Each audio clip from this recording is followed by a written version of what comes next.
Hello, my name's Dave, and this talk is called A Black Man, Do You Know Who You Are? Now, I'll start with a little bit about me. I've been an atheist for 40 years, and I was led to read the Bible and actually look into human history. And I started to find a correlation between the two. So this talk is the culmination of about 3 years' worth of work. So let's begin. So when tackling a subject like this, the first thing that you'll probably hear is the word racist. Now, the thing about racism, what you ought to know is that racism is an institutionalized, systemic discrimination of a group or a person based on their skin colour. Now, when I say discrimination, it's a kind of discrimination that affects or impacts somebody's life. Being denied loans or denied jobs, whatever. I can stand and call a white person all sorts of unflattering names. I can shout them all day, and it will not negatively impact their lives. But at the same time, a white person can get on the phone and simply hint to the police that there's a black man with a gun and I'm likely to be dead in 10 minutes. That's racism. And as you'll see throughout this presentation, the idea of black versus white or whatever, it isn't as cut and dry as that. So let's look at the myth that we've been living under. First myth is that before slavery, we were savages living in Africa with no history, no written history. We were just people running around the jungle, not doing anything interesting. As black people, we don't have a homeland, and we're actually incapable of civilization. It's one of the things they say about us. Another thing is that we've never ever contributed to society. They also say that we're not equipped to live in this society. We exist at the bottom strata of society because we simply aren't good at living in this world. They also say that there is no conspiracy about how the world is operating. It's just, these things happen and it's all going on naturally and unplanned. And finally, they say that the Old Testament is just a fairy tale written by uneducated people.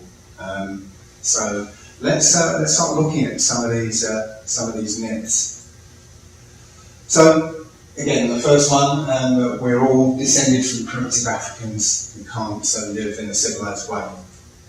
Well, it turns out that's patently untrue.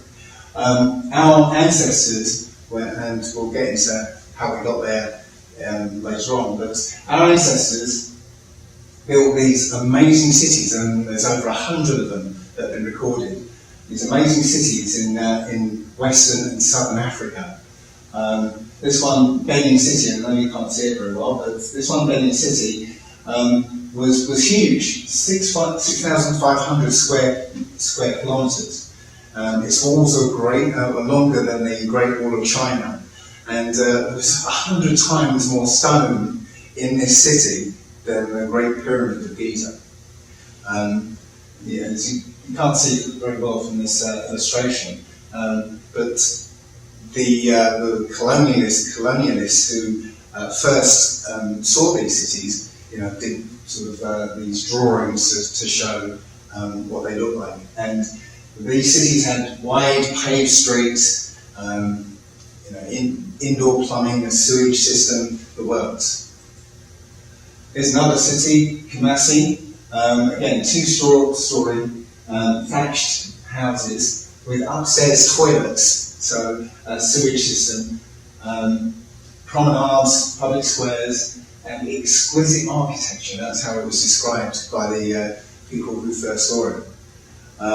one interesting thing about this is that the government would work in buildings that had no sides to them, so that anybody could actually look in and see what the government were doing. It's an interesting idea, isn't it? Let's go to the next one, Timbuktu. And many people have heard of Timbuktu, but they usually associate it with somewhere way off in the middle of nowhere. Nothing interesting there. But again, there was an amazing city there, built by our ancestors, which was 5 times bigger than London. It was the richest city in the world, and they called it the Paris of the medieval world. It boasted the first university, and literally people used to come from all over the world to learn from us at this university. Again, this was at the time where in Europe they were living in huts and sticking their bottoms out of the windows and crapping in the streets. Yeah, we had cities like this. Also, people have this idea that we cannot build anything. We can't do anything of high artistic value. This is a statue built in Senegal. I don't know if you can see it at the scale, but these are cars on the road there. This is huge. The Statue of Liberty would probably come up about here next to this. So we're not incapable of doing anything artistic, and that's not quite true. So, do we lack intelligence or talent? Well, I like this quote by Einstein. Everybody is a genius, but if you judge a fish by its ability to climb a tree, it will live its whole life believing it is stupid. And this is how we've been brainwashed in this society.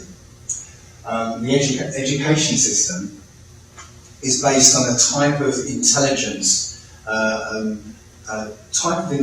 metric that is logical, sequential intelligence. And kind of memory retention. So if you can remember facts and figures and numbers and logical progressions of events, you'll do well.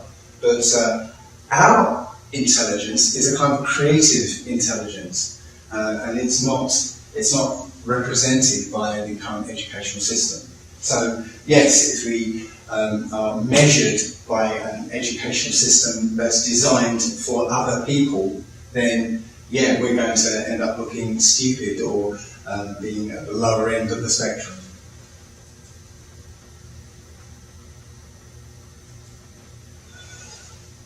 Also, our creative abilities have been hijacked by others. In this picture on the left here, people might recognise that as Beethoven, but in actual fact, this is what Beethoven looked like. This is an engraving of Beethoven, clearly a black man, but obviously they can't paint over an engraving, but they've managed to overwrite it with paintings of Beethoven as a white person.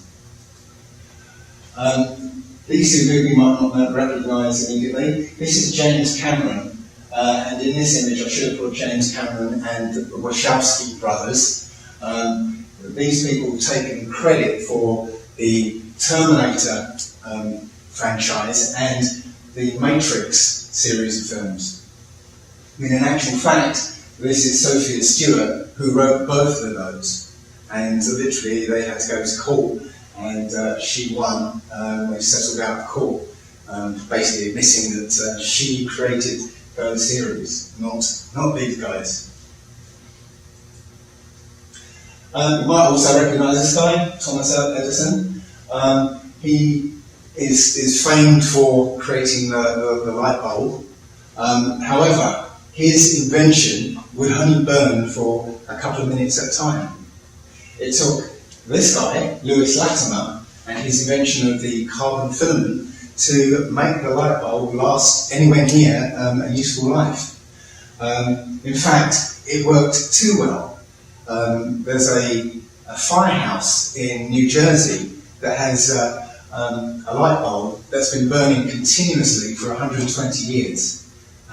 But what they had to do was actually degrade Lewis Latimer's invention so that the bulb would burn out in a reasonable time so that people would keep buying light bulbs. Here's another one. The guy on the left here is Bass Reeves. He was actually the Lone Ranger. He was the inspiration for the Lone Ranger. This white character. And as we find out later on, the original Aboriginal Americans were our people too. So both the Lone Ranger and Tonto were our people, basically. And the process is still going on today. I don't know if any of you have seen this story, that Michael Jackson is being played by a white man. So if you imagine it in a couple of generations' time, with a kind of onslaught of this kind of brainwashing, people are just going to assume that Michael Jackson was a white man. So why are we unable to excel in this society when other people find it so easy? Is the system rigged against us? Well, you only have to look at some of the news stories that are pervading our minds today. That we're seeing that somebody like George Zimmerman can shoot a 17-year-old boy on the street with no consequences, and yet in this case, this woman called Marissa Alexander, she basically fired a warning shot in the ceiling from an abusive husband who had an injunction against him, and she was actually put in prison for 20 years. So here's a couple more examples of how the system is rigged against us. Today we're going to figure out the difference between how people react when he tries to break into a car versus when I try to break into a car. Let's find out.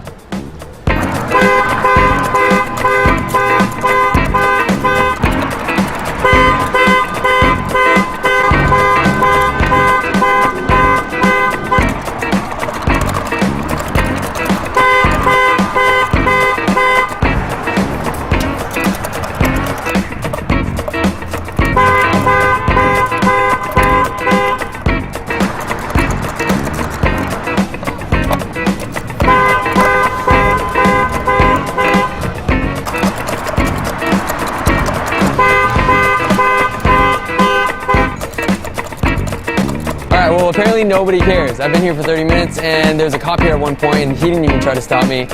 Let's just see what happens when Quentin gives it a try.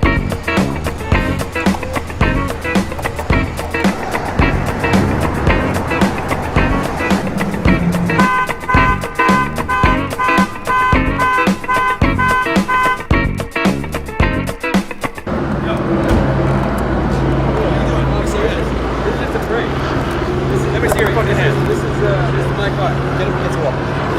Turn around, put your hands behind your back. Okay. Put your hands behind your back.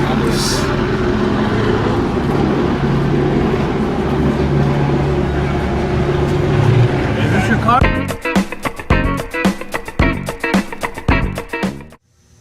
So you can see there that when a white guy actually looks like he's breaking into a car, nobody takes any notice. People walk past him, even a policeman stops just briefly and then moves on. Right? Nobody cares. But as soon as a black man looks like he's breaking into his own car, right, within a couple of minutes, the police arrive with guns drawn, and literally at the end of it, you saw about 6 or 7 cops all at the scene with a guy in handcuffs. So let's have a look at the next one. What's up, guys? SKS14 here. We're here with Warren. Hey Warren, what are we doing today? Just go out and exercise with a rifle today. Right on. Want to tell them a little bit about your YouTube page? Just for educational purpose, and also find professional, respectful, and constitutional officers in the state of Oregon, and make sure we still keep our rights here pure and simple. Right on. What's your channel called? Mark Guardian. Officers, I'm audio recording. Audio recording. I'm audio recording as well. Recording. Yes, sir. How you doing, sir? Hey, Howdy. can I see your IDs? No, sir. No. Why not? You guys don't have to. I'm not doing any crimes. Okay. Any particular reason why you're carrying the AR especially around at this point? I'm just exercising my I right. understand that, but is there a reason why you're doing it? I just want to walk around. Of course.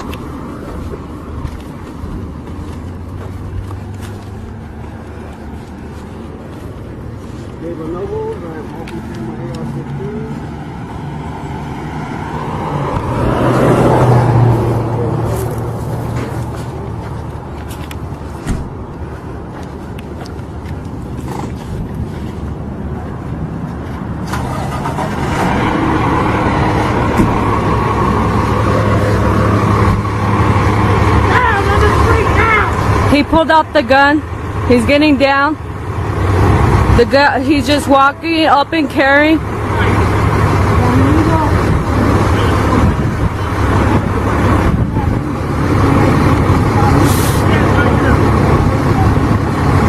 Cop saying he has a reason to borrow this.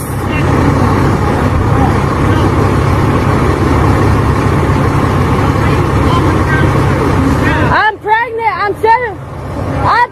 I'm 7 months pregnant. I can't. On the sidewalk. 7 months pregnant, cannot lay on the ground. Let you know I am audio and video recording you. That's fine. At this time. I'm audio recording too.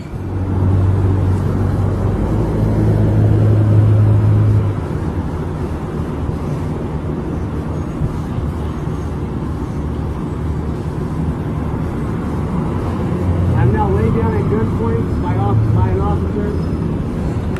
I have done nothing wrong. I have freely open carrying my weapon. I have not been.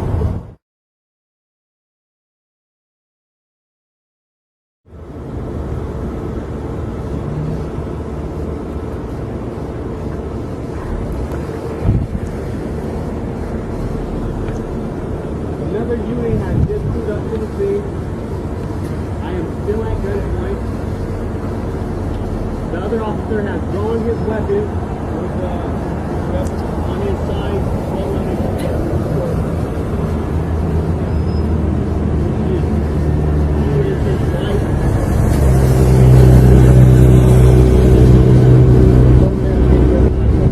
and I let him know I am doing this recording. Yeah, there's a tale of a subject walking the street of what appears to be an AK or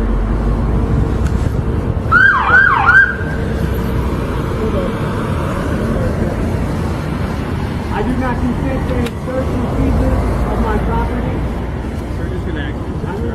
Is this weapon real or is it it's an AR-15. I'm not They're taking his weapon. I do not take it off. I do not consent to any seizure. I will not. He did nothing illegal. He's open carrying.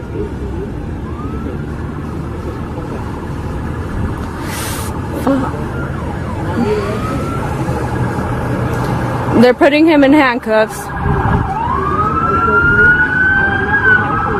has patted me down for weapons. He has loaded me.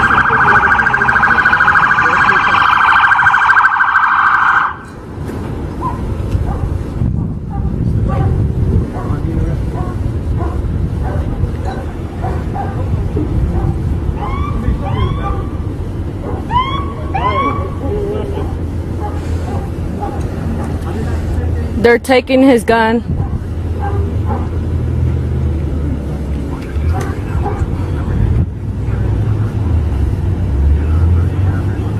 They have brought a canine. So you can see there, when the white man walked down the road with his AR-15, one police officer turned up, just walked up to him quite casually, asking him questions. The man with the gun basically refused to give ID, and yet, the situation wasn't escalated. But a black man doing exactly the same thing, walking down the same street, with the same gun, and you've got 6 police officers, a canine, drawn weapons, and the guy gets handcuffed, his weapon confiscated. Now, that's how the system is rigged against us. So why does Black history always start with slavery?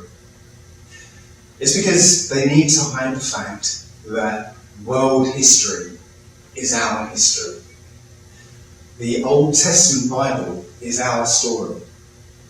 So let's start looking at the Bible. So I'm going to go from the beginning. I'm just going to sort of hit a few points here. Starting with Genesis 1 to 2.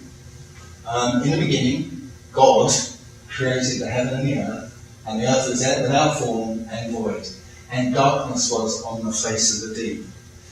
Right. Well, if you look at the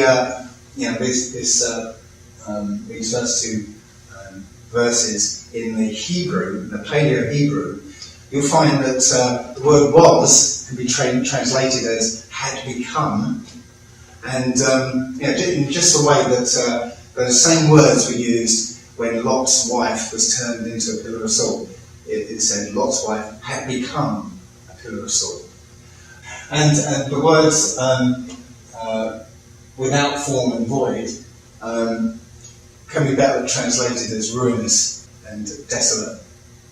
So this first verse can be better translated as, in the beginning, Most High created the heavens and the earth, but the earth had become ruined and empty. That kind of tells you that the earth's history isn't covered. The earth's entire history isn't covered by the Bible. It tells that there was a global pyramid culture that was spread all over the world, and in the seabeds all over the world. The Bible only covers the final 7,000 years of Earth's history, and we're nearing the end of the first 6,000. So Genesis 1:26, and God, and right here I've got to say that the words in the Bible, God, the Lord, and Elohim, all those words were actually replaced. The name of the creators were replaced by the Jewish scribes. So in this case, in 1:26, it's using the word God, Elohim. It said, "Let us make man in our image, after our likeness." And 1:27 goes on, "So God, Elohim, created man in his own image, male and female created he them." But in Genesis 2:7, it says the Lord God, which means it was a different entity to the one detailed in 1:26 and 7. And he formed man of the dust of the ground and breathed into his nostrils the breath of life, and man became a living soul. So in the earliest creation here in 1:26, whoever were created there weren't given a breath of life and became a living soul. We have two different creations here. We go on to 2:22, and the rib which the Creator had taken from man, he made into a woman. So in 1:27, men and women were created, and it was not until 2:22 that the so-called first woman was created. So who did the creation in 1:27? Well, if you look at the word Elohim, it's plural for the word El. And when you look up in the Hebrew what the word El means, you get all these definitions. Now, when you consider Paleo-Hebrew, it's not like English where a word has one or two definite meanings. In Paleo-Hebrew, you look at all the meanings for the word, and you get the feeling of what that word means from considering all the words here. So the meaning of El is God with a little g, God-like one, mighty men, men of rank, mighty heroes, angels, again God with a little g, false God, demons, imaginations. Only at the end here does it say God, the one true God, Jehovah, and that's another false name, which we might get time to look into later. Mighty things in nature, strength, power. So when you consider all of those meanings, you get the picture of angels. Angels who are taken as gods, mighty men. So a hint that I'm on the right track with this is that all the angels' names, or many of the angels' names, start and end with L. Michael, Gabriel, Uriel, Raguel, and so on. So it's my contention that the angels created the first people. And those people were the Neanderthals. Now, evolution does not exist. We've not found any kind of transition from one species to another in any species, especially not man. Neanderthals were a different species of human, of man-like beings. Okay, and they appear to have been created before Adam. And I say that those first people were the Neanderthals. So let's look at Genesis in detail here. Now, the word Genesis, well, its root word is gene, genetics, genealogy. Yeah, Genesis could have been called creations or beginnings, but it was called Genesis for a reason, because the Bible is about following one specific bloodline of humans, basically. So Adam was not the first man, as we've just shown. He was a special genetic project. And if you follow the story of Adam and Eve and the apple, it wasn't about eating an apple. It was about Satan having sex with Eve and destroying, or attempting to destroy, the bloodline.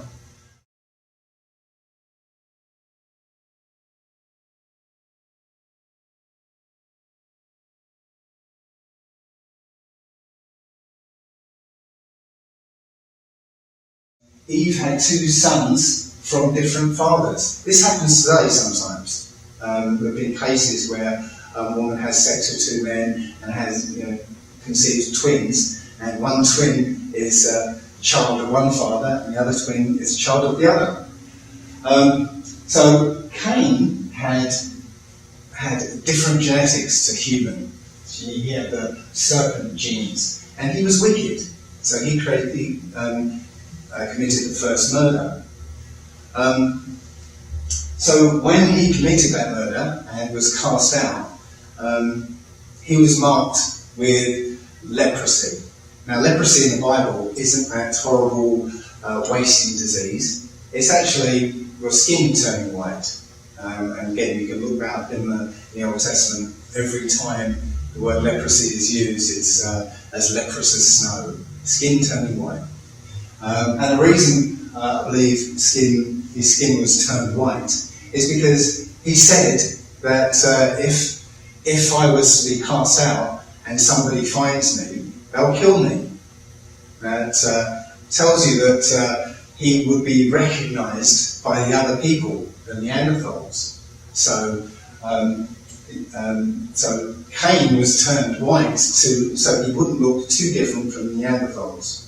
And he went ahead and took a wife among them and actually built them a city. But I'll come back to that just briefly later on, because we have some evidence that is what happened.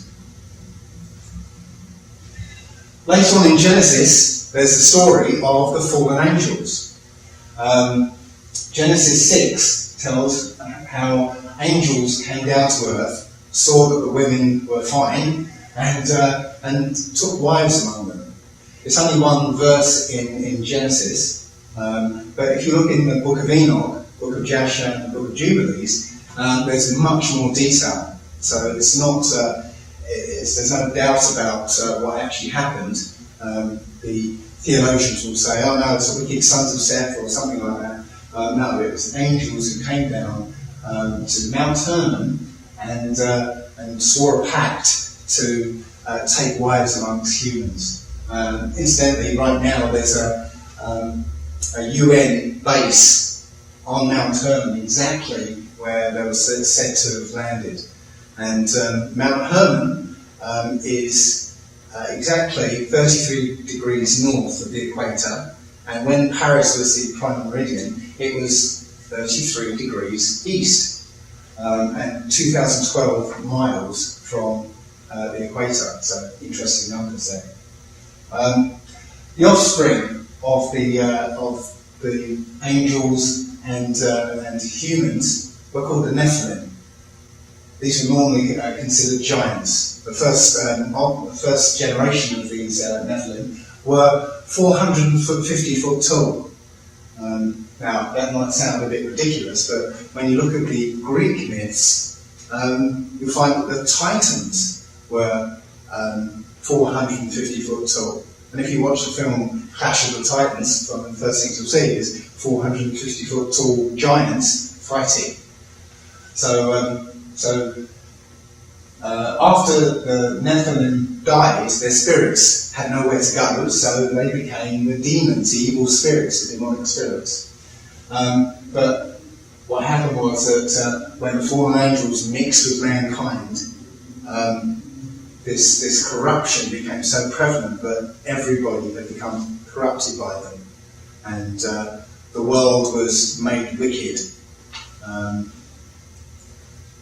So let's have a look at the traits of the Nephilim seed.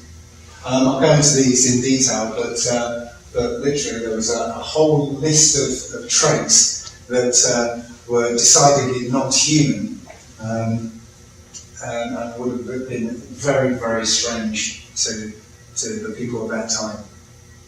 So the first one, giantism. We still have giants walking around today.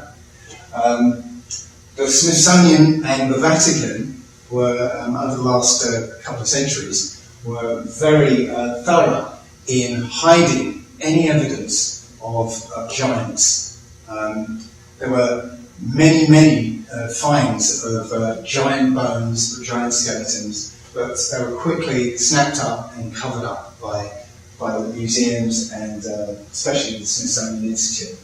So, as I said, you can still see evidence of giantism today, and these giants are anatomically well proportioned, not like those people who are touted as giant people in the media that we're allowed to have, because they're always portrayed as people who are disabled and disfigured in some way.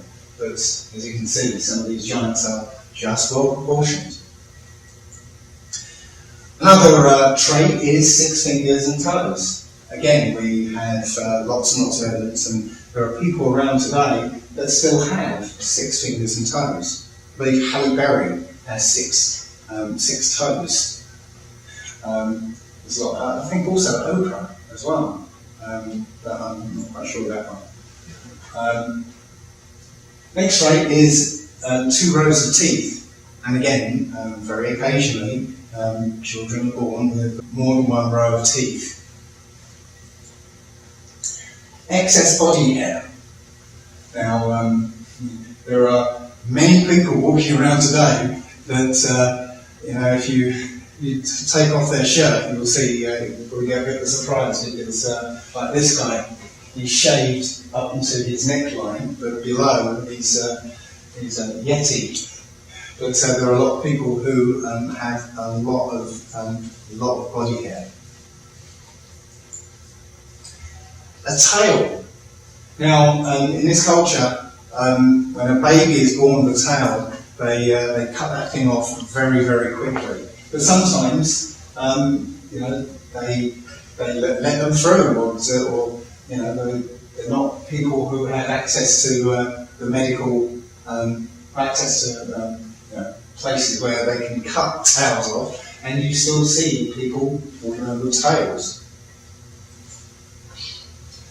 White skin. was also one of the traits. And if you look in the Book of Enoch, it actually tells you that the Nephilim had white skin because Noah was born as an albino, and his father Lamech was frightened, and he went to his father Methuselah, and he said that he is giving birth to a strange son. He looks white-skinned, like the offspring of the angels. So pale skin isn't natural to this earth. The sun on melanated skin energizes that skin, but when it hits white skin, it damages it. I've seen, you can see on this picture, these the boils of pus basically on this child's back. But I've seen people, I've literally actually seen this, where somebody has pizza-like skin that peels off their back when it's severely burned. And these two don't look very happy at all, do they? Blue or green eyes is another trait of this bloodline. Blue eyes are a indication that they completely lack melanin. And the eyes of white people show the greatest diversity of any peoples. They could be grey, blue, green, hazel, and any shade in between. With black people, there's pretty much only one eye colour, and that's brown. Of course, you get mixtures between black and white, and so you get a bit more diversity there. Now, Rh negative blood is the most interesting part because I'll explain what Rh negative blood is. It's a blood type that is lacking a certain protein coating. And only 15% of the human population have this lack of protein coating. It's called Rh negative. So you know of the blood types or blood groups A, B, O, AB, but you can also have this what they call the rhesus factor, which is negative or positive. As I said, most people have this protein coating on their red blood cells, so they're positive. If you don't have this protein coating, you're negative. The thing about this blood is that it's incompatible with the rest of the species. Okay, a woman who's Rh negative, conceiving a child with an Rh positive man, her blood cells will start to attack the baby as a foreign object, because literally the blood is incompatible. So the scientists don't know where this mutation came from, but it's suddenly entered the human genome. One interesting thing is that Rh negative blood has a very high copper content, which is why the people that had this kind of blood were called blue bloods. And it's been proven that the royal family have Rh negative blood. I think Prince Charles gave blood in the 80s, and it was revealed he was Rh negative. And these royal families do not marry outside of their bloodlines. And indeed they consider their divine right to rule is from the fact that they have the blood of the gods. Which gods, you have to ask. The final trait I want to look at is cunning, this type of intelligence that I mentioned before, and wickedness, psychopathy. Well, only one bloodline owns all the corporations that are destroying this earth right now. One bloodline owns all the banks, is responsible for all the poverty in the world. Only one of these bloodlines is responsible for the mass murder, genocide and war that goes on in the world. And one bloodline owns the pharmaceutical corporations that are slowly poisoning the world. There's none of us who own these companies.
So, as I started saying earlier,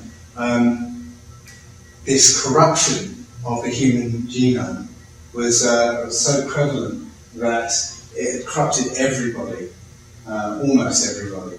And the Most High looked upon the earth, and behold, it was corrupt, for all flesh had corrupted its way upon the earth.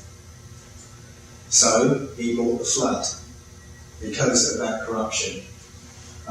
It was Noah's family alone who was still pure human. But and I believe it's in the book of Jasher, you find that a week before the flood, Noah had to go and find wives for his 3 sons. And the only women that were available were corrupted ones. So the Satan's seed, the serpent seed, found its way past the flood through the offspring of the children of Noah and the corrupted wives. So, and it has to be said also that Noah's sons were all men of colour. So, if you look at Ham's descendants, and look in the Zondervan Bible Dictionary, you'll find that it says that Ham was the father of the Egyptians, the Libyans, Ethiopians, and Canaanites, but not the Negroes. Interesting.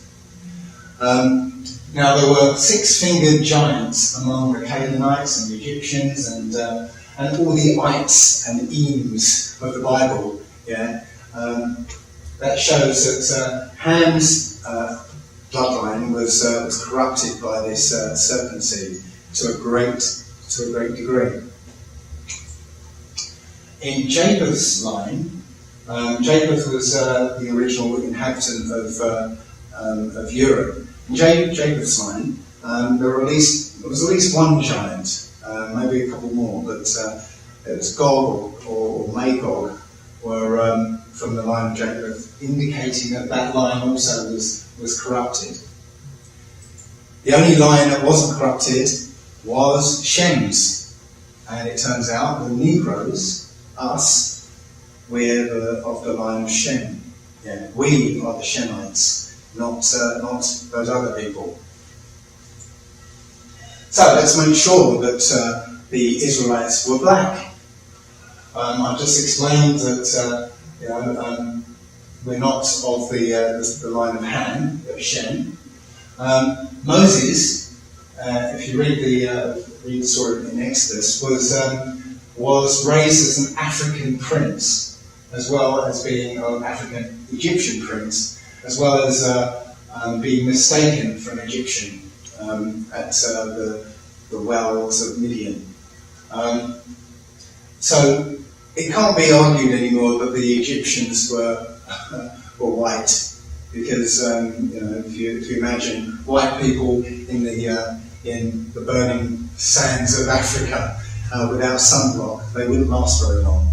Okay, the Egyptians were black, and Moses was able to masquerade as the son or grandson of the Pharaoh, just after the Pharaoh had decreed that all Hebrew children were to be put to death. So the Pharaoh was fooled by Moses because he was also black. Later on in Numbers, it tells of how Moses' sister, Miriam, was turned white as a punishment, as leprous as snow. And also another telling thing was Moses had his skin turned white as a demonstration that the Most High was, it was the Most High he was talking to. You had Charlton Heston play Moses in the Ten Commandments, but funny enough, they seem to kind of leave that bit of the story out, because that wouldn't be much of a demonstration of the Most High's power to make Charlton Heston's skin turn slightly paler. So Moses looked very different from Charlton Heston. Also, if you go through the Old Testament, there are plenty of references to how the Israelites were black people. I'm not going to go through them here, but there are. This list is only some of the ones I put together.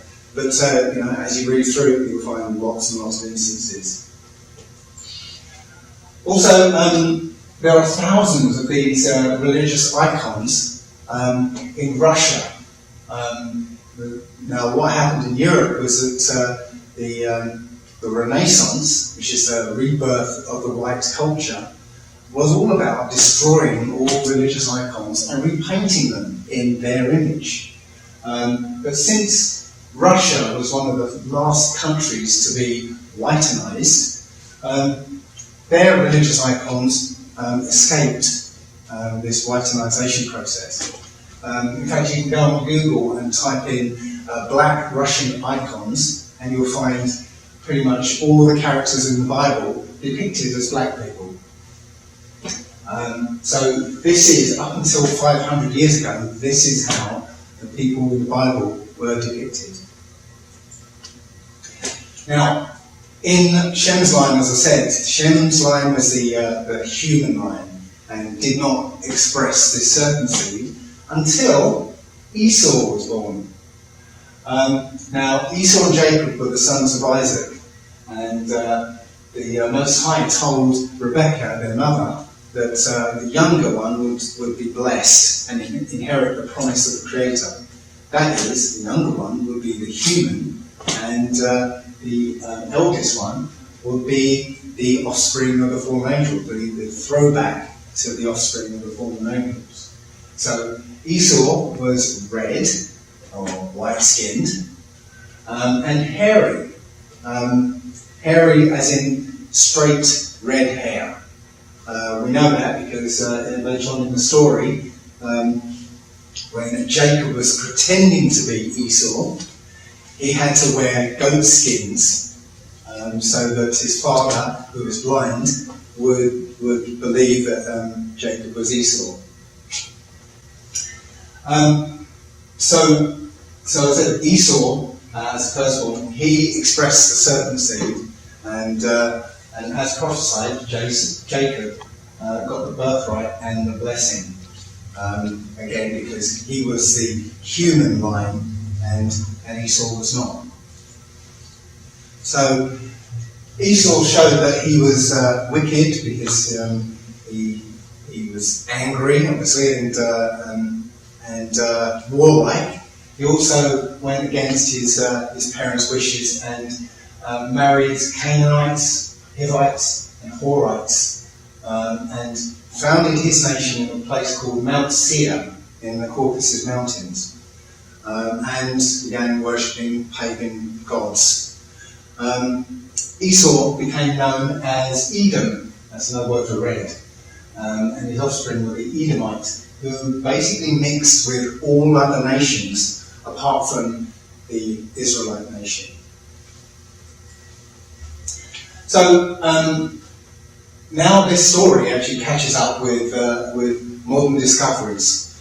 Now, if you do a search on Google with for Neanderthal DNA, you'll find the story that broke quite recently that it's been found that up to 20% Neanderthal DNA is in humans. I suspect it's much more than that, but they've made it sort of sound less important than it is. But at least 20% of Neanderthal DNA is in humans. What they forget or don't mention outright here is that it's only white people and Asians that have Neanderthal DNA. It says, basically, if you look further down in the text, that Africans do not have Neanderthal DNA. But if you look even closer, it will actually give you a bit more detail that sub-Saharan Africans are the ones without Neanderthal DNA. And that's who we are. We are called sub-Saharan Africans, but we're not from Africa. And we'll get into that in a few minutes. But one more thing I want to say about this is there was a further news story about how scientists looking at Neanderthal bones discovered that in Neanderthal DNA itself there was human DNA before the supposed mixing of Neanderthals and humans. So Neanderthals had human DNA in their genome. So that basically kind of backs up my idea that Cain mixed with the Neanderthals and said he took a wife amongst them, and he passed on his DNA into Neanderthals before actually Esau started mixing with them. I didn't mention that, but the Horites who lived in Mount Seir, they were the offspring or the throwback to the Neanderthals, cave dwellers, known as troglodytes in the Bible, but that was before we had the name Neanderthal. So basically, we have a race of non-humans that are walking amongst us. White and Asian people, as I said, have Neanderthal DNA, and it's only us, sub-Saharan Negroes, that are fully human. White genetics are recessive, black genetics are dominant. White people are susceptible to harmful mutations, and we're not so much.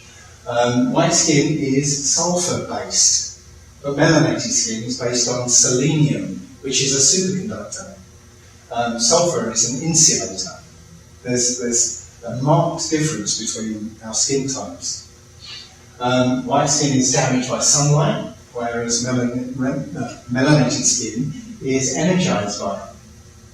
Rh negative blood has a high copper content, and Rh positive is higher in iron.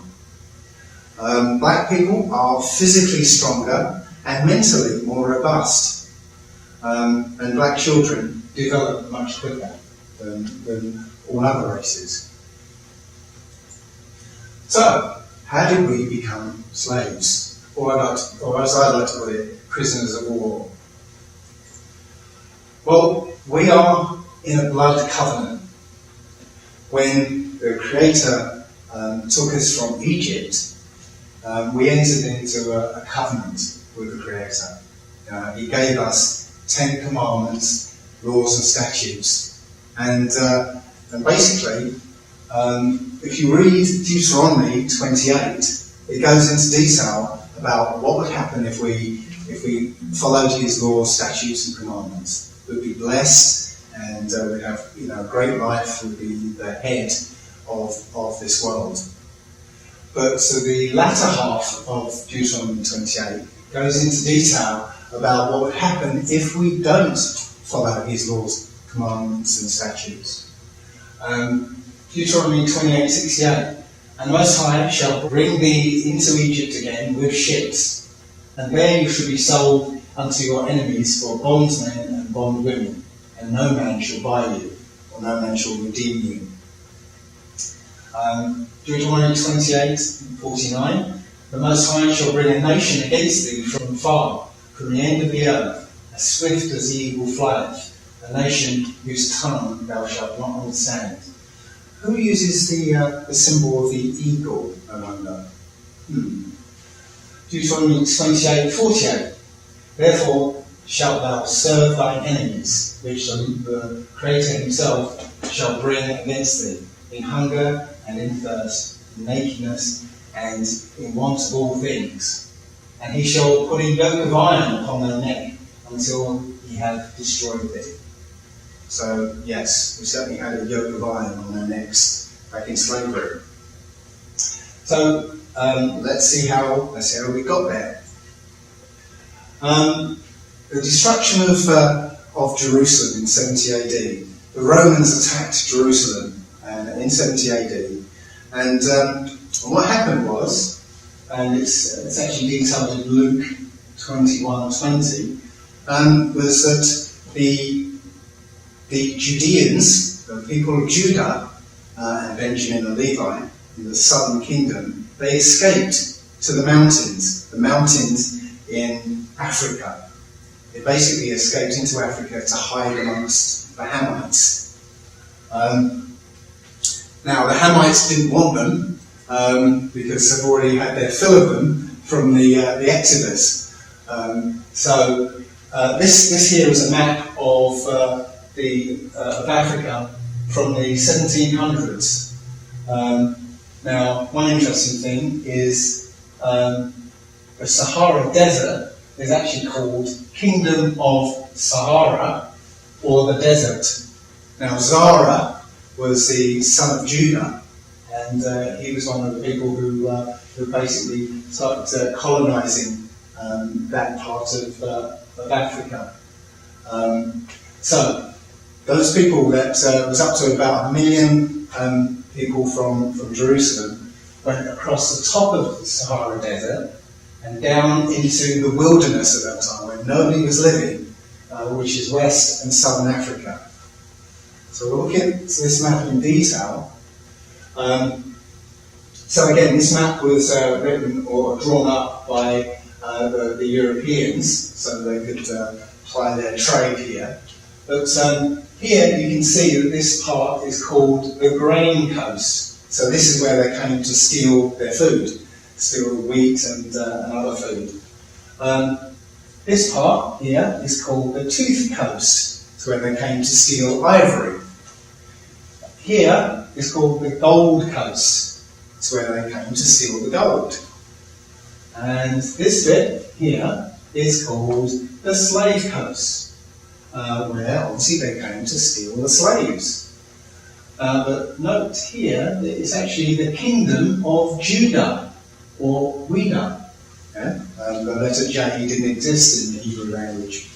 So there's proof there that it was the people who were taken from West Africa were our people. It was a targeted attack on our people.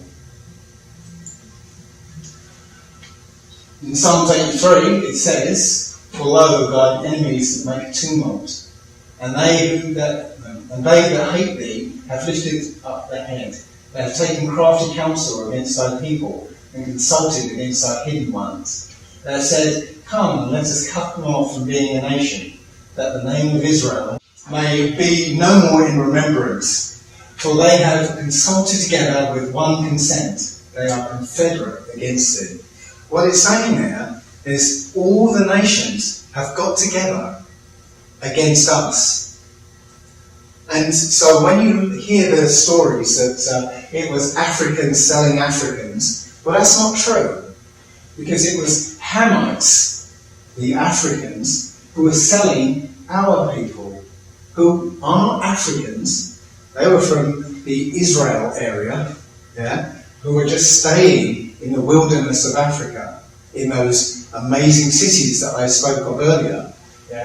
It was our people that were taken into slavery, being sold by Hamites and Arabs. It wasn't our people selling our people. So this is a map, the common map of the transatlantic slave trade, and you can see how the slaves were taken to America, the West Indies and South America, and supposedly some to Europe as well. But that's not the whole story. The thing is, when the first people came to North America, they found that it was already inhabited by Aboriginal Americans, our people. In fact, they were found that they were able to communicate with these people because they spoke Hebrew. And as you can see, they were our people. They were black people. Now, when you actually speak to our people, the Aboriginal Americans, there's still a few of them out there, they'll tell you that in the northwest of America were Chinese Mongol invaders who lived amongst their little tribes in the northwest. It's those people who mixed in with the white people and were given reservations and now have casinos and all that. And also the white people were able to buy Indian nationality for $5. That's where the term $5 Indian comes from. But the Aboriginal Americans were basically reclassified as black people, coloured people, Negroes, African Americans, and so were lost out of that system. Now there was another source of these slaves, because interestingly, there's more slaves in America than could be accounted for by the number of ships going from Africa to the Americas, because it was also Europeans that were coming across as slaves. This is an essay from Benjamin Franklin. It was written in 1751, and it's complaining about how the numbers of Germans coming in were a concern to him. So if I read it out here, why should Pennsylvania, founded by the English, become a colony of aliens who will shortly be so numerous as to Germanize us instead of us Anglifying them, and will never adopt our language or customs any more than they can acquire our complexion. So, at that time, the Germans had a different complexion to Benjamin Franklin. Which leads me to add one remark, that the number of purely white people in the world is proportionately very small. All Africa is black or tawny, that's brown. Asia, chiefly tawny. America, exclusive of the newcomers, wholly so. And in Europe, the Spaniards, Italians, French, Russians, and Swedes are generally of what we call a swarthy complexion, The word swarthy means black. It comes from the word schwarz. As are the Germans also. So he's saying right there that the Germans were black people.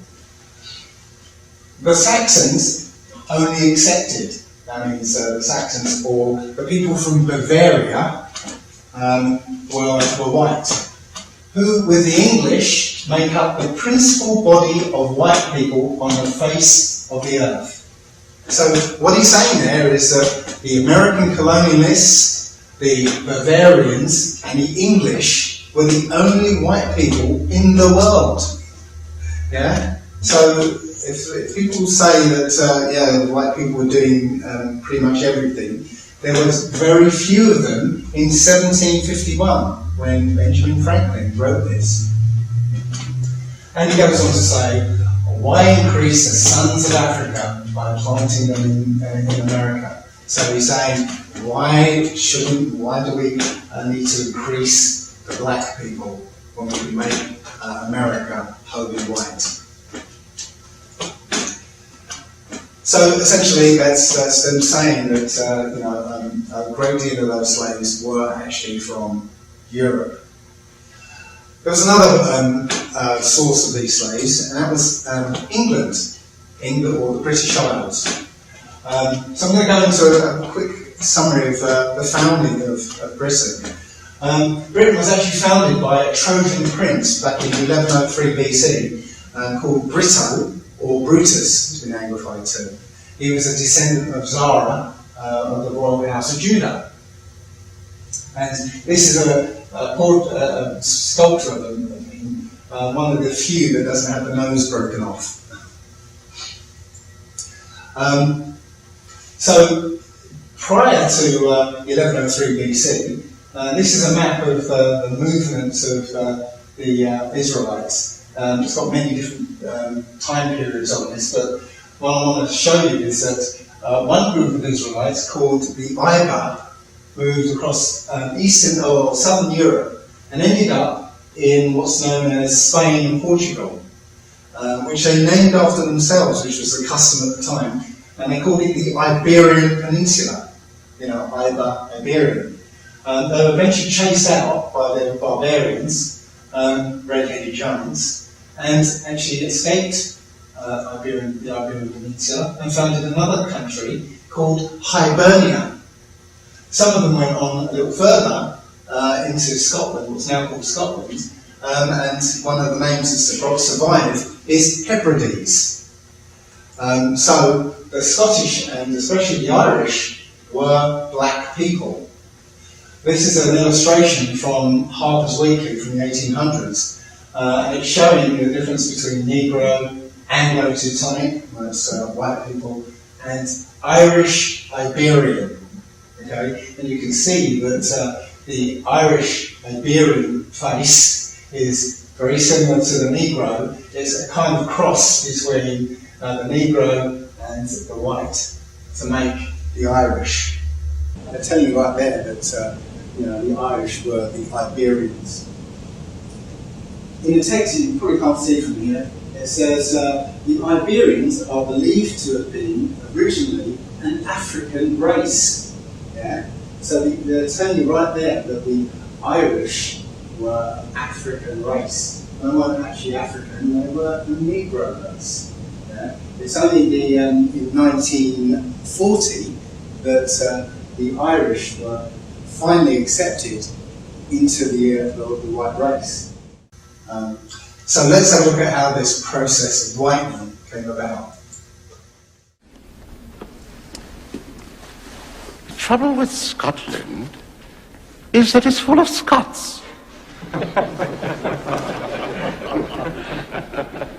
Perhaps the time has come to reinstitute an old custom. Grant them prima nocte. First night, when any common girl inhabiting their lands is married, our nobles shall have sexual rights to her on the night of her wedding. If we can't get them out, we'll breed them out. So that's what they did. Essentially, that's one method. They would actually, if anybody got married, they would literally have a white nobleman have sex with her. So the first offspring would be a mixed child. As you know, every Aborigine born in this state comes under my control. Notice, if you will, the half-caste child. And there are ever-increasing numbers of them. Now, what is to happen to them? Are we to allow the creation of an unwanted third race? Should the coloureds be encouraged to go back to the black? Or should they be advanced to white status and be absorbed in the white population? Now, time and again, I am asked by some white man, if I marry this coloured person, will our children be black? And as Chief Protector of Aborigines, it is my responsibility to accept or reject those marriages.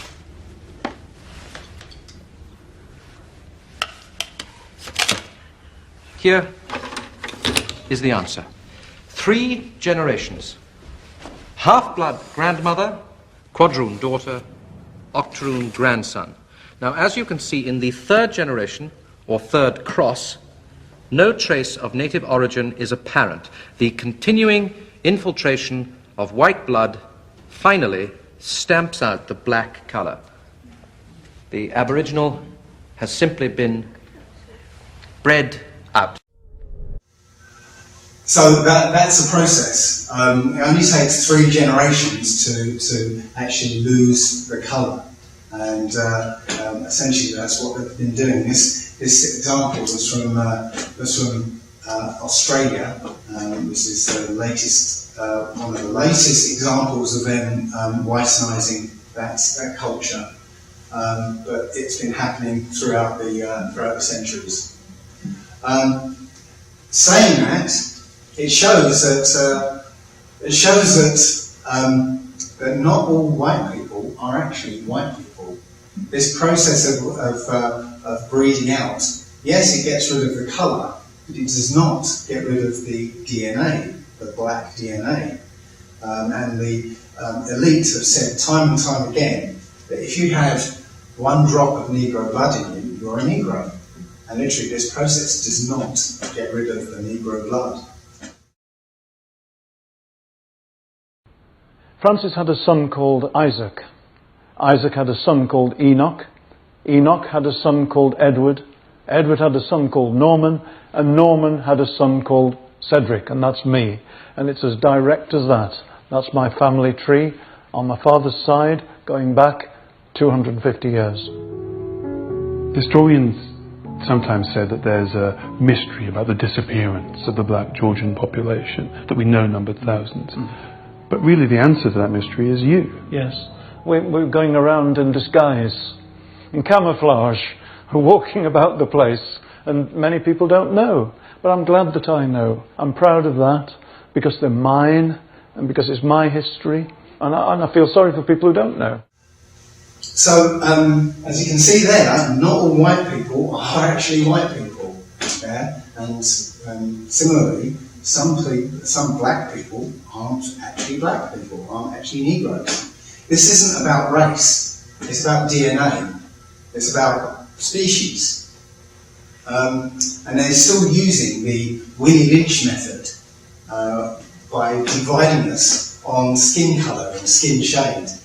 But as I said, this isn't a racist issue. This is about different species of humans and non-humans. So this brings me to King James. King James of the King James Bible. He was a black man. As you can see from this engraving that comes out of the King James 1611 Bible, he's clearly depicted black here, as is his wife, Queen Anne of Denmark, sporting an afro right there.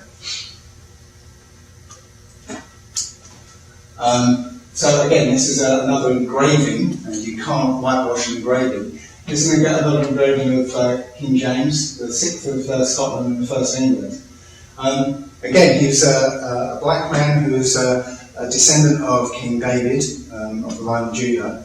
He had the Bible translated as faithfully as possible, and he united the tribes of Judah that were in England, Ireland, Scotland and Wales, and France actually. And the Roman Catholic Church tried their best to assassinate him, and that was Guy Fawkes and the Gunpowder Plot. I thought it was about getting rid of Parliament. No, it was about getting rid of the Black King.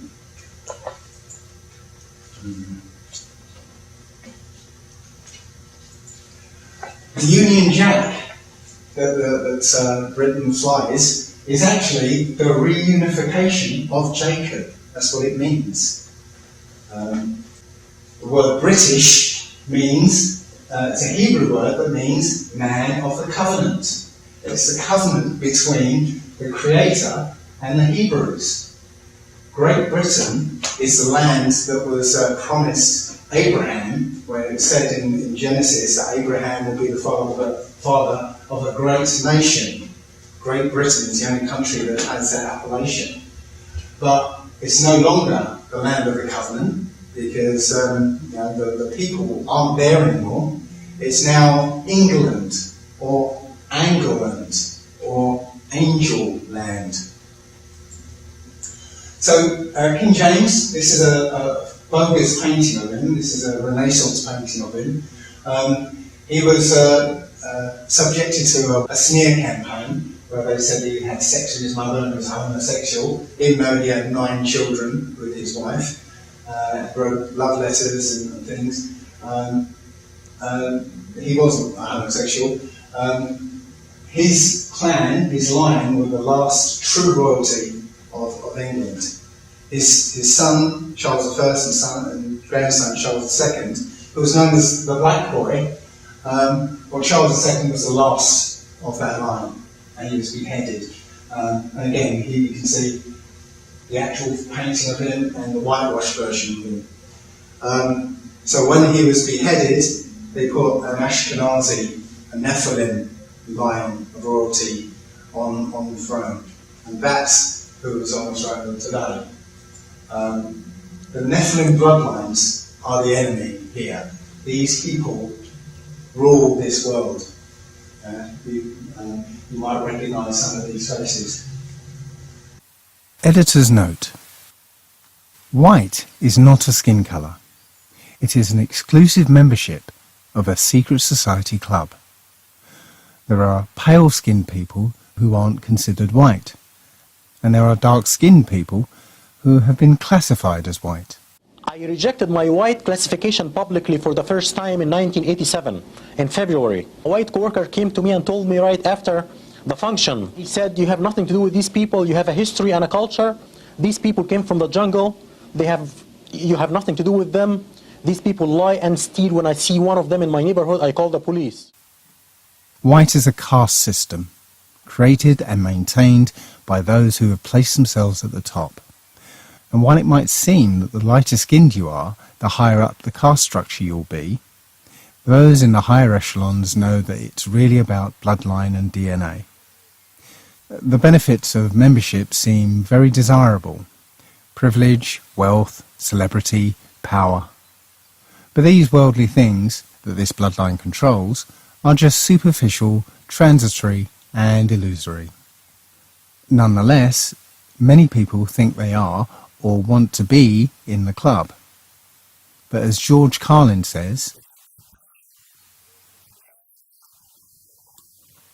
that's because you can only be a full platinum member by bloodline, by virtue of having the serpent DNA. Switch on the television and you'll see others of a less pure bloodline who have managed to gain bronze or useful idiot membership.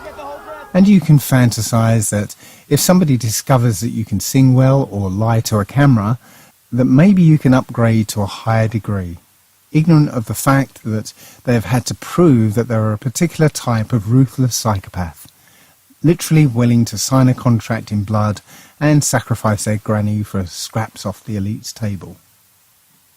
The rest assume that because you look like you're a member, that you automatically are one, and so act accordingly. but you have just been brainwashed into believing that you are part of their club, in the same way that you might refer to our military, or say, my team scored a goal. Well, you don't have a military, and it's not your team. You're really just pawns, supporting and perpetuating the caste system, accepting the unspoken privileges, and collaborating in the denial of the same to black people. Blissfully unaware that the real white bloodline considers you as expendable as those who you believe have a lower social status. If you're not a member of the elite families, then it doesn't matter how pale your skin is or how blonde your hair. You will never be white.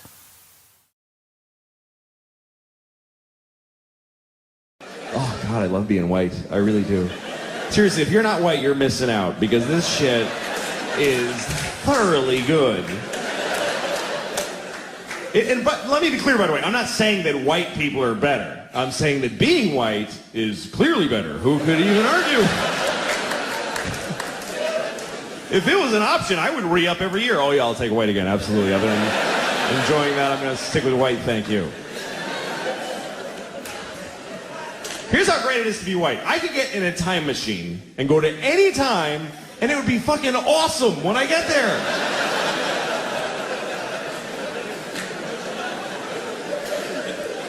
That is exclusively a white privilege. Black people can't fuck with time machines. A black guy in a time machine is like, hey, anything before 1980? No, thank you. I don't want to go. But I can go to any time. The year 2? I don't even know what's happening then. But I know when I get there, welcome, we have a table right here for you, sir. Oh, thank you. Oh, it's lovely here in the year 2. I can go to any time. In the past, I don't want to go to the future and find out what happens to white people, because we're going to pay hard for this shit. You got to know that. We're not going to just fall from number 1 to 2. They're going to hold us down and fuck us in the ass forever. And we totally deserve it. But for now, whee!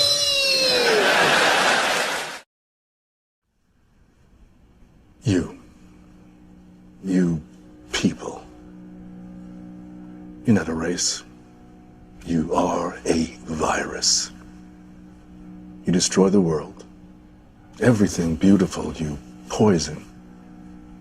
You drag us from our homes. You rape our daughters, murder our sons. You crack our spines and do all you can to break our will. You stab us. Then you put the knife in our hand and tell us it's our fault.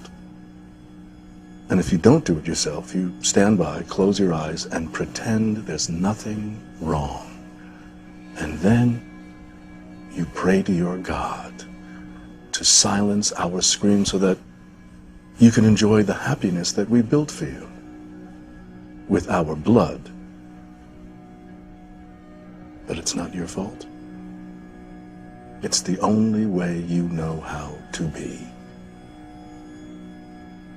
And the only thing that will change anything is if another virus comes along and does to you what you do to us. And I hope that happens very soon.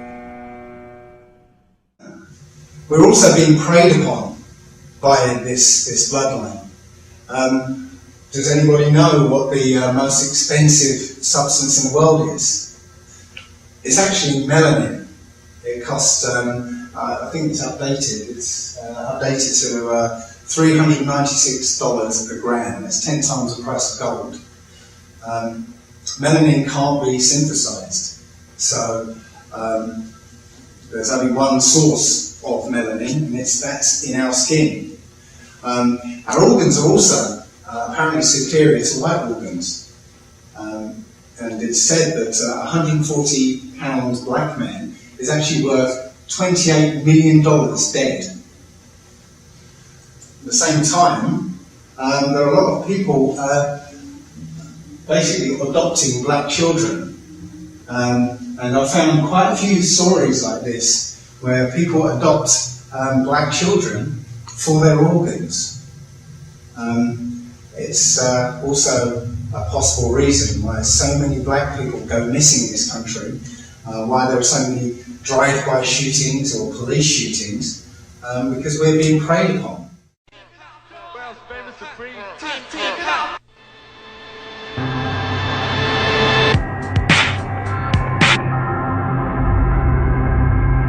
Body parts. They've been selling body parts. That's old. That's not new. That's why black people don't like to go to hospitals. They go to get their toes clipped, their fingernails clipped, and they wake up and their foot's gone. They've been utilizing the organs of black people for years, the organs and the body parts and the members of African American people, and that goes back to George Washington. There's a long time myth that George Washington had wooden teeth. We've heard that myth growing up in school. The reality is George Washington did not have wooden teeth, because common sense will tell you you can't put wood in your mouth, it gets wet, and wet wood is useless. What George Washington did, he had the teeth of his African slaves yanked out of their mouths, and he made dentures out of these teeth, and they're on display. His dentures are on display at museums right now. And that just goes to show the history of African people having our bodies mutilated and our members disfigured and mutilated for the betterment and benefit of the dominant society. In America, at least 2,500 black people go missing every year. At least. Never to be found again, not killed enough, you just don't find them again. Why doesn't that number ever go down? How can you constantly have the same amount of people? Are you trying to say the same killers go out and murder the same amount of people every year? No. Somebody is taking black people off the street. There's been stories on this. Kidnapped by the government. Kidnapped by organ traffickers. Drive-by shootings is organ stealing. I'm worth $50 million and I need a kidney. And you know, kidneys are pretty sensitive. You gotta find somebody who really got the kidney that matches yours. You think I'm gonna wait till somebody die for me to get one? If I don't get one soon, I'ma die. So guess what I'm gonna do? I'm gonna pay somebody to go research people. Okay, let's go look at all the black organ donors. Let's look at all the black people who got organ donor on their driver's license, which is why I'm not a friend of that. I say, if you wanna donate your organs, put it in your will. Say that if I die, this could go to my family, my relatives, my friends, or whomever. But when you put it on your license, I believe you make yourself a public target. And so what did they find? We got a guy in Los Angeles. He has the same blood type as you, same kidney type as you likely. He healthy though, he ain't likely to die no time soon. He don't know you, so he ain't gonna give you no organ for free. So guess what we're gonna do? We're gonna arrange a murder that makes it look like he was in a car accident. We're gonna arrange a murder that makes it look like he committed suicide. So the next thing you know, you coming out the gas station, boom, you get hit by a Mack truck, you dead, gone. You get taken to the funeral home, your family come to the funeral, they don't know that before your body got laid to rest, a little hole was poked and they pulled your kidney out. A lot of people don't know, when you get arrested or even when you get convicted, a lot of times law enforcement or police will swab your mouth for DNA. And now they have your DNA record on file, they have your genetic information on file. And you have to understand, with law enforcement, a lot of times they'll sell your information to tabloids and, like, especially celebrities, they sell their information to tabloids and magazines and news outlets all the time. So it's not a stretch to believe that they won't use your DNA or your genetic information for nefarious reasons. You, my son, cops come by and inform me you just been shot dead. You don't have jurisdiction over that body. That's the coroner. You can't get that body till the coroner release you. So we'll get released, we go down and pick it up, and I see all these cuts and these stitches. I just thought they was doing a routine investigation, following the family. I didn't know they took your organs. I'm under all this stress, my son is dead. Now you buried now, I can't dig you up because the court got to have permission. Most of those cases is organ stealing. It's been known for a long time, even back in slavery times, that black organs were considered superior genetically to other folks' organs. For example, whenever there's a transplant, okay, especially when rich folks get heart transplant, liver transplant, kidney transplant, they like white, they like black organs. We had a famous case in Pennsylvania, Governor Casey, who was one of the most racist governors who ever lived back in the late 80s, early 90s. He had a heart transplant. Guess whose heart they gave him? A black person's heart. Down in Georgia, there was a case of an African-American 17-year-old kid who was found mysteriously dead at school. He died in the gym. They did an autopsy and they buried him. His family, they weren't satisfied with the results because they still wanted to know what happened to their son. They had the body exhumed, found out that his organs were missing and his body was stuffed with newspapers, and people are still trying to find answers. The officials down there in Georgia, they act like they don't know what's going on. There was another case out here in California. A young African-American man was found dead in Death Valley in the desert. All of his organs were missing. His liver, heart, lungs, kidneys, all gone. There's a case in the UK recently. A Somalian girl was brought over there for organ harvesting. They found out that they were going to harvest her organs and they stopped that. There was another case in Asian couples. They went over to Africa. They adopted a black girl. 2 weeks later, she was dead. So these cases of organ harvesting are just going on all over the world, and people are being real quiet about it. The Rodney King riots. The cops arrested 18,213 black folks. They couldn't account for 10,000 of them. That's what happened in New Orleans. Remember when you saw those helicopters? They were picking up all them black babies and taking them up in the helicopter. And my husband and I sit there and said, we wouldn't have sent our son with them. I don't care who they was. We all died in the water together. We wouldn't have sent our baby up there. And they never got a bunch of those children back, as we all know. Organ harvesting in Africa, it's a business. In fact, they've set up so many sophisticated places around the so-called third world where there are nations like France, England, New Zealand, Israel. All these places now are looking in the impoverished areas because mostly in these impoverished areas like Brazil, places in South Africa, right here on this continent, wherever there's poverty, there's crime. And wherever there's crime, you know there's a lot of deaths and there's a lot of shooting. They are killing black people for their organs. Think about it.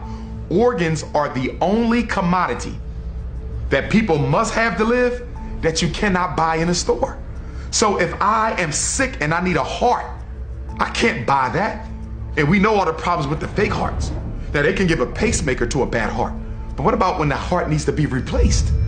You gotta find a match, and it ain't none on the donor list, and I'm worth $50 million, and I could care less about black people anyway? Guess what? Somebody gonna get shot in a drive-by. Switch over to Haiti. Jean Bellerive, at the time, he was the prime minister at the time when Haiti was hit with that earthquake that killed over 130,000 brothers and sisters down there in that island. They had a report on CNN with Jean Bellerive, and he said specifically that there was organ harvesting and child kidnapping going on.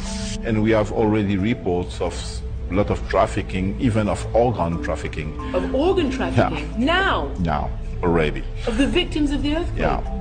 So, do you know that for sure? Yeah, I know that for sure, and it was discussed in Montreal during the conference. If you live in Los Angeles and you want to adopt a black child, why not get one from Los Angeles? You have every age, every skin color, every hair type, whatever you want, it's here. Because black kids are not being adopted by black people. But instead, you want to go all the way to Ethiopia and get one. You want to go all the way to Haiti and get one after the earthquake. You want to go all the way to the Middle East and get one. And East Africa and a Middle Eastern country, I believe, are the two top countries for international adoption. Why? Because they have poor supervision and tracking processes. Once you get a baby from Ethiopia, and as we know, Ethiopia is one of the poorest countries on the continent. Once you get a baby from Ethiopia and bring them back to America, the Ethiopian government and their adoption agencies really don't have the technology or the resources to follow up and see what you're doing with that child. In fact, I've read articles on it where they say that after about 6 months, we never hear from the child again or the person who adopted them.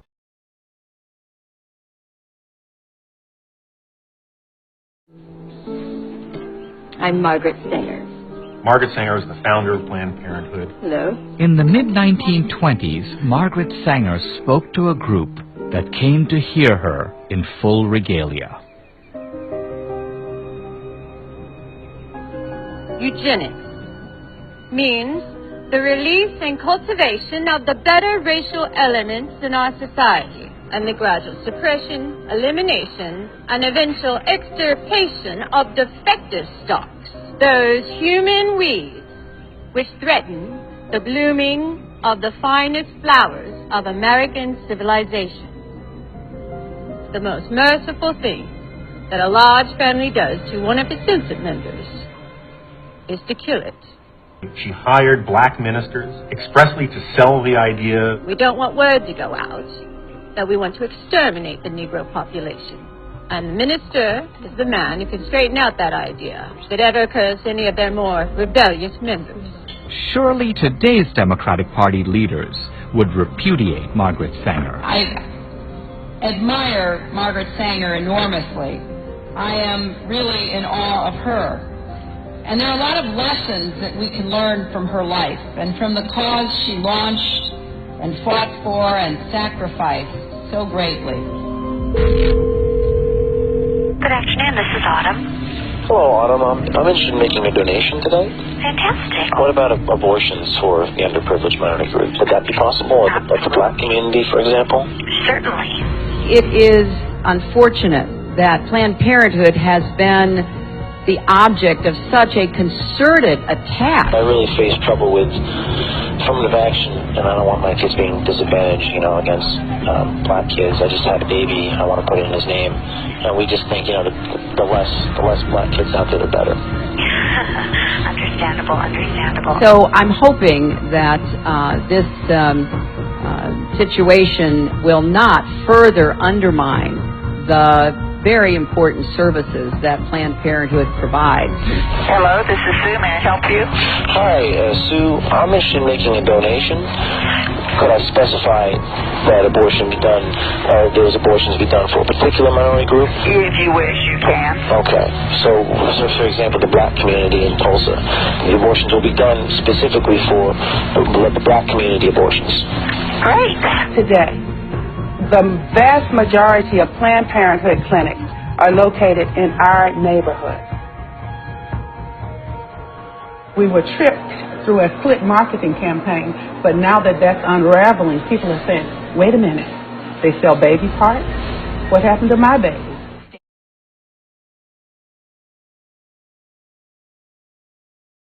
This is from the New York Times. These are maps of diabetes. The top map is New York City. Everybody's drinking the same drinking water. The darkest areas on the top is Harlem, where the African Americans predominate in the community. And then the Bronx, and is it Queens? I don't know New York City very well.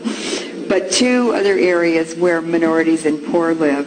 Why do they have much higher rates of diabetes than the rest of the affluent part of New York City? The answer is that we discovered after Chernobyl that the state milk boards are taking the most contaminated radioactive milk from dairies near nuclear power plants, and they're shipping that into black inner city communities where it's sold in the mom and pop stores. Look at Africa in the bottom map. It has the lowest diabetes in the world. So how can diabetes be genetic in blacks if they didn't have it in Africa? It's because U.S. national policy is to genocide the black communities with radiation. America was always a concentration camp. There was a depopulation agenda in this world. These are the Georgia Guidestones, and on these Guidestones it actually says that to keep the human population down to 500 million, and if they're successful, you can guess what colour those 500 million will be. There's also instituted by these people down here a plan called the King Alfred Plan, which was made up after the Civil Rights Movement, that once, if it ever happened again, the black people would be rounded up and put in internment camps and exterminated. That plan was updated in 1984 by Ronald Reagan in a plan called Rex 84. So you can look those things up. Again, Genesis says that Genesis 15:13 says, know for a surety that thy seed shall be a stranger in the land that is not theirs, and shall serve them and afflict them for 400 years. Well, slavery began in 1619. 400 years on from then is 2 years' time. The kind of proof that points to this is that the Willie Lynch letter, actually the first paragraphs of the Willie Lynch letter, it says that if you use my methods, which lynching is one of the methods, that's where the name lynching comes from. If you use my methods, you'll have a subdued slave race for 300 years. Now, he wrote that letter in 1712, so he knew that they only had a limited time for slavery. So these are the curses that are listed in Deuteronomy. Slavery and captivity, having no power to stand against our enemies, being sent back to Israel, Egypt, which is bondage, again by ship, exiled in the land of their enemies, scattered among all nations, a very sick and disease-stricken people, to us, at the bottom socially with other races high above them, lost the true knowledge of who they were and will be called by many scornful nicknames. How many nicknames have we got? Packed into prisons and jails, well, there's more of us in prison than are in college. A non-prosperous people, an oppressed people by their enemies, very religious and members of all religions. Well, that itself has been used against us, religion, and we'll show you how a little later. We are still in those punishments. We're still in slavery. The slavery has changed its form. We're no longer in chattel slavery. We're in economic slavery. 98% of your earnings disappear in taxes. Taxes on food, taxes on pretty much everything.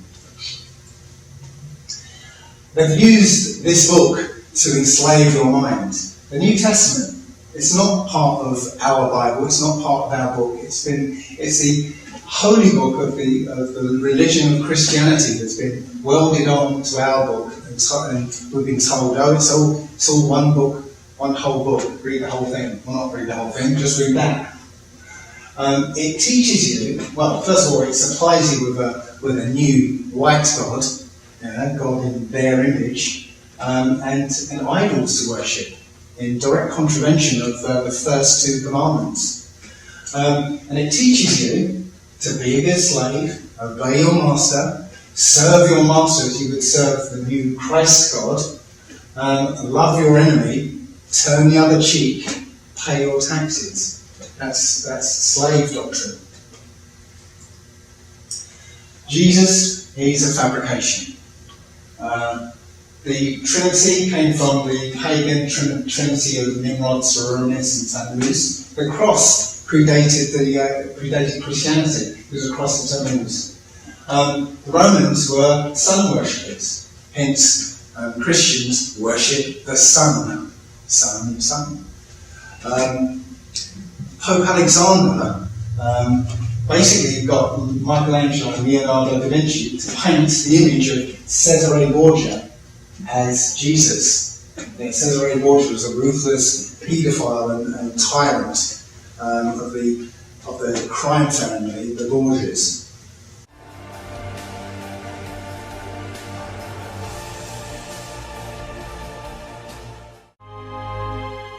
Yet, strangely, this very family, which would underwrite some of the world's great art, was also one of the most evil and mysterious in history.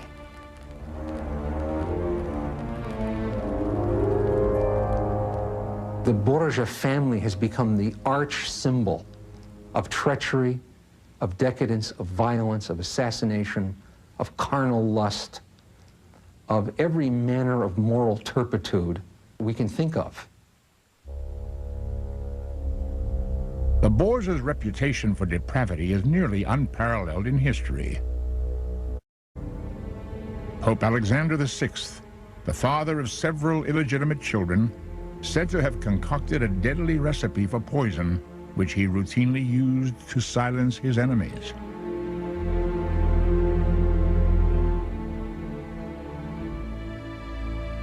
Juan, his evil-tempered eldest son, believed to have ordered the execution of a dinner guest over an unintended insult.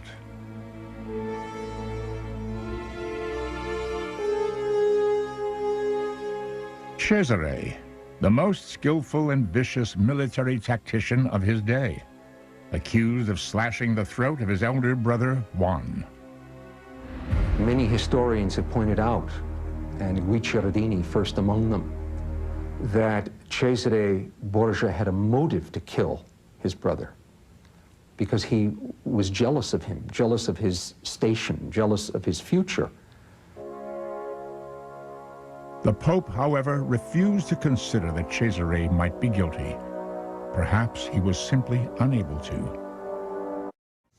So all the allusions to this guy's or prophecies for this guy, they all turn out to be false. If you actually study all of these prophecies that seem to lead to Jesus, they don't exist. And no matter what you call him, whether you give him a Hebrew name, Yahusha or Yeshaya or whatever, or you give him a different colour, it's still Jesus. If you don't have a different story for him, you're still worshipping this Jesus character. And if you're still worshipping Jesus Christ, then you're still a Christian. And you're still in this thing called church. Church is there to indoctrinate you into paganism. The word church comes from Circe, which is a pagan god.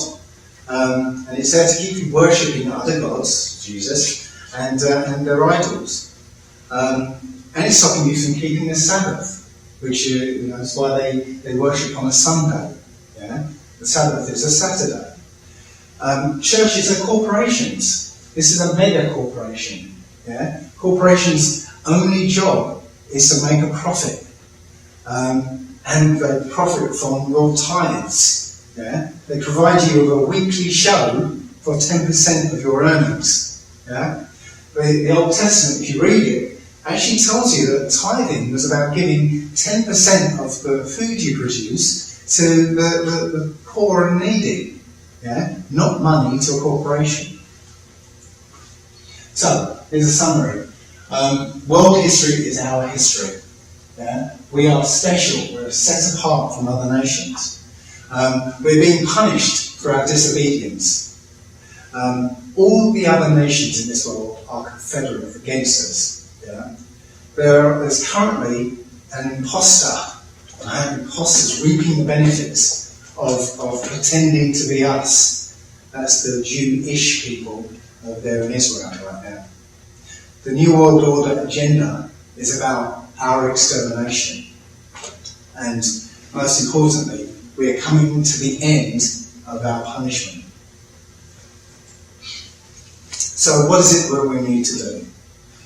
Well, technically, we don't need to do anything about our enemies, because it looks like the Most High is already dealing with it. This is a story from the Washington Post, just came out recently, but white deaths outnumbering white births for the first time. In fact, all across every white-controlled country, the fertility rate is below replacement rate. Now, you need 2.1 children per woman to keep the population stable. And all the countries all the white countries are running well below replacement rate for more than one generation, which means it's an exponential decline that they're in. Now, most people don't actually understand what an exponential decline is. So, if you look at it this way, if you had a jar of jelly beans and there was 1,024 jelly beans in that jar, and the first day you took one and ate it, and the second day you doubled it, and so on, doubled it every time you went to the jar, that jar will be empty in 10 days. But what day do you think it will be when that jar is half full? But it turns out it'll be day 9. So if you think about it, at day 9, if you add up all the jelly beans you've eaten when you got to day 9, right, that'll add up to 512, which is half the amount. And then the next step will be that amount again. So the next step, that jar will be empty. The point is, you won't see it coming. Yeah? It's exponential decline. You don't see it coming until the very end.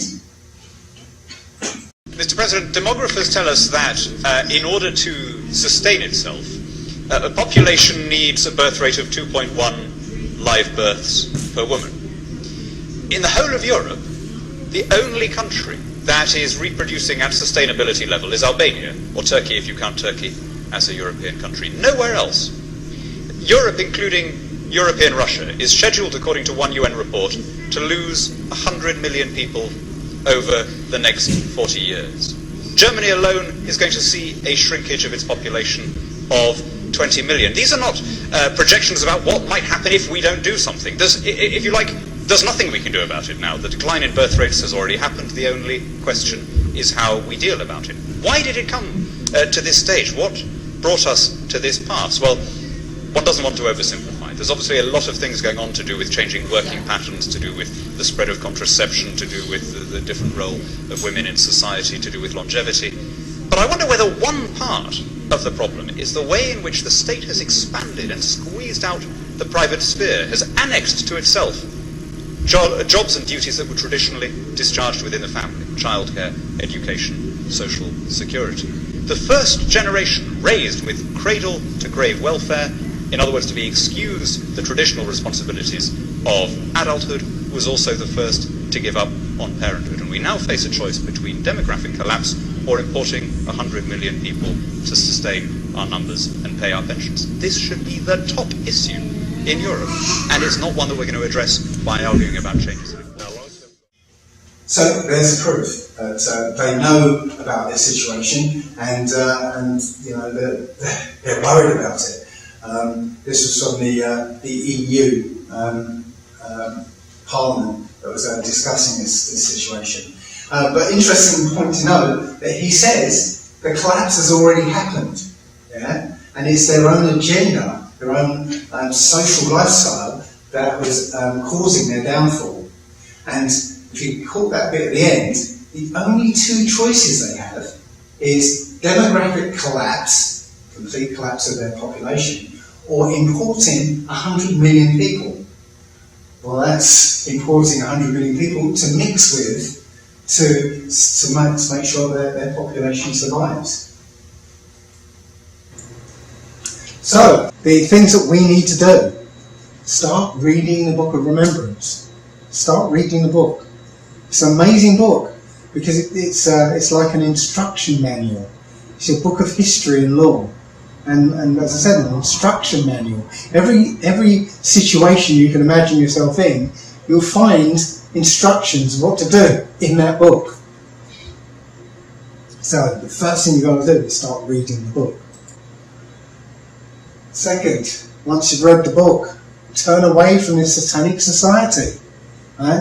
That's what repentance is. Turning away from evil, because there's no doubt that this society is evil. Turn away from that evil and back to the laws, statutes and commandments of the Most High. That is our number one job in this world. Okay, we've got very little time now, and before the end of slavery, we have to do right by our Creator.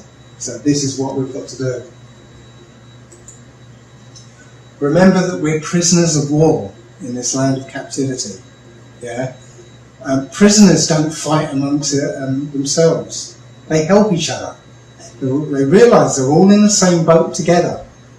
They help each other ease their captivity. Change your mindset. You're not fighting against your brother. You're not competing with your brother. You are working with them. You're working together. Talk to your family. We are at the lowest social strata. We're doing the crappiest jobs. You know, people are struggling along and slogging away at these menial, crappy jobs, day in, day out. If you see one of your brothers or sisters working away, talk to them. You know, befriend them. Let them know that you're in solidarity with them. See how that affects their day. Yeah. Most times it makes their day that somebody's actually noticed them and wants to talk to them. Do whatever you can to help your family. Take those tithes that you give to those pastors for their next sports car. Yeah, take those tithes and give it to somebody who needs it. You know, do something to help those people that are struggling in this system that's built against us. Yeah, and if you don't want to, you know, if you can't help somebody homeless like this, you use your job, whatever your job is. If you can use your job to help, you know, one of your family, you know, if you can do it without losing it, yeah, help them. Yeah, if you can get away with not charging somebody for something, let them through. Yeah, help your family. Teach those who are behind you on the path. We're all at different stages on the path. Okay, if you know, we should be in fellowship with each other. If you see somebody who's still worshipping Jesus, try and talk to them. Only 1/3 of us is going to make it through this. That's what the book says. Yeah, let's try and make sure that we're, you know, on the top end of that 1/3. Yeah, teach people what you've learned. You know, you've been reading the book, you've been following the path. Teach those who are behind you. Most importantly, teach children who they are, who they really are, and what their job is. As the firstborn son of my family, I realised just not long ago that I've not done my job. Yeah, I should have, as the firstborn, I should have been organising my brothers and sisters. You know, we work together. You know, we'll all work together, pool our resources, and we'll get my little sister her first house. We'll all work together again and get my brother his first house. You know, we'll all work together and get my sister's business up and running. Yeah, we all work together and get my brother's business up and running. You know, that's how we should be working. Yeah, and I missed that opportunity. You know, we're all so wrapped up in every man for himself. You know, in this kind of rat racing, forgetting that we're in captivity. Yeah, and so we leave our brothers and sisters, our real brothers and sisters, mostly, behind because we think, well, we've got to do it for ourselves. So this is what you've got to be teaching them, that we are actually royalty. We're a blessed people, but right now we're being punished by the creator of the universe. So it's not going to be a good punishment. The end of this story has already been written, and yet we win in the end. But, as I said before, there are things that we need to do, to be on the right side of it. We are the chosen people, not these guys. Thank you.